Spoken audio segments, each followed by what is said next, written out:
Hi everyone, welcome to Miss Adams Teaches Poetry. In this video, we're going to be taking a look at the destruction of Sennacherib by Lord Byron. This video is going to take you through 5 key quotes, and I've snuck the title in as well, and we're going to analyse them looking at features of language and structure. There is a video available to you about the overall form of the poem, so do check that out if you're interested. But for now, get your flashcards and let's get revising. Okay, so the first thing that we're going to do is just have a quick look at the title, The Destruction of Sennacherib. Now, obviously, we've got this very, very emotive noun, destruction, which is preparing us for the complete annihilation, the obliteration of the Assyrian army. But what's also interesting is this word Sennacherib. So this is obviously the title of the king of Assyria. He is King Sennacherib. But Byron chooses to take out his title, calling him simply Sennacherib, which is perhaps undermining his status and telling us a little bit about Byron's viewpoint of him in preparation for this poem, certainly presenting him as the enemy.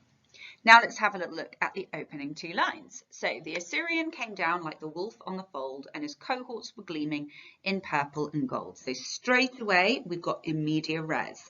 That's the fancy term for when you start right in the middle of the action. So obviously it serves as a really good hook for the reader. We're straight into the action, into the description of the Assyrian force, but it's also perhaps telling us something about the pace, the way that things happen quickly in this poem, including the obliteration of the Assyrian force. Now, you'll notice that within these first 2 lines, there's a real sense of the power and the status of the Assyrian. The very fact that they came down, so it's sort of like positioning them on high, like sweeping down into Jerusalem. It's worth just kind of thinking about that verb phrase and the kind of preposition down, showing their status. And then this is immediately followed up with a simile. Now it's very zoomorphic because it is animalistic, both in referring to the Assyrian army as wolf, but also referring to the Jewish people as the fold, because the noun fold would make you think of a shepherd's fold, of sheep. So what we have here is a very, very clear depiction of predator, the wolf, and prey. And this predatory force of the Assyrians are described as gleaming in purple and gold. So that verb makes them seem so powerful, but also sort of beautiful in that, like, it's all the kind of pomp and glory of war. And the colours, purple and gold, these adjectives, we've got colour symbolism here because we've got this kind of, again, suggestion of royalty, particularly the colour purple, and value because of gold. So again, really kind of demonstrating the power, although I'm going to specify the earthly power, a power associated with the world, with people, with the tangible of those Assyrian forces. Okay, moving on to the second stanza, we've got some really good structural devices here. So we start off with a simile, like the leaves of the forest when summer is green. So this simile is comparing the Assyrian forces to this very natural image of life. So the fact that the summer is green, green suggests new life, vitality. It suggests that at the beginning of this strike that they are kind of fresh and ready and sort of vibrant, like at the peak. So the suggestion is that they're going to be successful because they're so kind of fresh. I've cut out the second line, sorry, and then just moved on to the third, because most notably this stanza is created sort of with an anaphoric structure, although on alternative lines.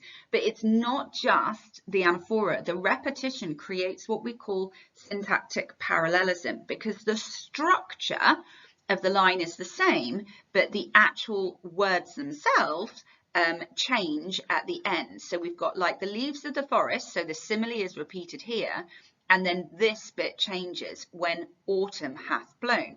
And if we look at this from a symbolic perspective, we've got this juxtaposition between new life and the end of the cycle. So this is the reminder of their their death here, that it's not just autumn has blown, so the kind of time has passed, but they are actually on the morrow lay withered and strown. So we've got a metaphor here that is continuing the notion of them being leaves, but in this case the Assyrian forces are withered, so they're decayed, they're old because they've gone through the seasons, and they're strewn about, quite gruesome if you actually think, you know, it's describing their bodies kind of littered around the ground. So this demonstrates to us, using this symbolism of nature and this juxtaposition, how quickly they went from the prime, solid, glorious fighters to decay and death.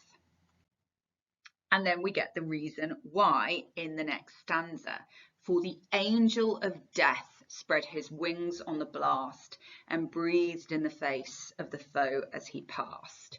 So the angel of death is a symbol of power, maybe vengeful power. It's meant to represent God. And you'll notice that the angel of death spread his wings on the blast. So this suggests that the angel is kind of attuned with nature, because he uses the force of the wind and spreads his wings out. So again, wings, angels, it's a continued image. And it almost creates this idea of massive power and speed, like zooming down using the wind. But all he actually did was breathe in the face of the foe as he passed. So the angel of death, or God, does not need to have weapons and swords. All he needs is breath. Okay, so this overarching metaphor is basically demonstrating God's power being so much more extraordinary and extreme than the earthly power of men. You've got a little bit of nice fricative alliteration, so that repeated F sound, and breathed in the face of the foe as he passed. And that's really clever, because it's actually creating almost a sound of God's breath, you know, breathing out on them as they fall. And then I've not put the rest of the lines in, but I just wanted to draw your attention to the anaphora, and the eyes of the sleepers waxed deadly and chill, and their hearts but once heaved and forever grew still. And this anaphora really creates a sense of pace. So it's all about how immediately God's breath destroyed them, that it's instantaneous, like, and it just happens in a kind of succession. Doof, doof, doof, doof, doof. And actually the anaphora does continue on to the next line of the next stanza, where it starts describing the horses. So you can comment that the anaphora actually goes on to the next stanza as well, creating more pace and momentum. Okay, so I've skipped now down to the last two lines of the penultimate stanza. In between, we have the descriptions of the horses, and we've also got the descriptions of the riders as well. But I thought this is quite nice, this little bit. And the tents were all silent, the banners alone, the lances unlifted, the trumpet unblown, because again of the kind of notion of how quickly God's breath, you know, and his vengeance and all the rest of it has had an impact. So the tents are almost personified by being silent. It's like the silence of death means that everything around it is surrounded by death and silence. And then what we have is this asyndetic listing. Now you'll notice that this is syntactical parallelism. Again, the banners alone, the lances unlifted, the trumpets unblown. But all of this is suggesting a kind of sense of silence and stillness. And all of the lexis that is to do with war, the banners, the lances, the trumpets, so creating a nice little semantic field, rather than them being full of glory, they're still, like I said, they're still, they're quiet. And you'll notice that unlifted and unblown, we've got this repetition of the prefix un, suggesting a kind of undoing of their power, you know, the things that they should have been doing, raising their lances, blowing their trumpets, they've not been able to do. It has been undone by God. And then the final little quote that we're going to analyze are the last two lines of the poem, because this really kind of sums up the kind of strength of God in this moment. So we've got, and the might of the Gentile, unsmote by the sword, hath melted like snow in the glance of the Lord. So if we think about this word might, okay, meaning power, it is demonstrating, right, that the Gentile, i.e. the Assyrians, those who aren't Jewish, that they did have power, yeah, that they were considered extraordinary, they were expected to win, but that might is nothing in comparison to God's. And here we have the fact that they are unsmote by the sword. So the verb smote means to strike down, and it's a very kind of biblical word, you know, God smites people. But the point is that they're unsmote by the sword, i.e. they've not been killed by battle, by war. It's very clear that they've been killed by God's power. And this might, the might of the Gentile, hath melted like snow. So we've got this simile here.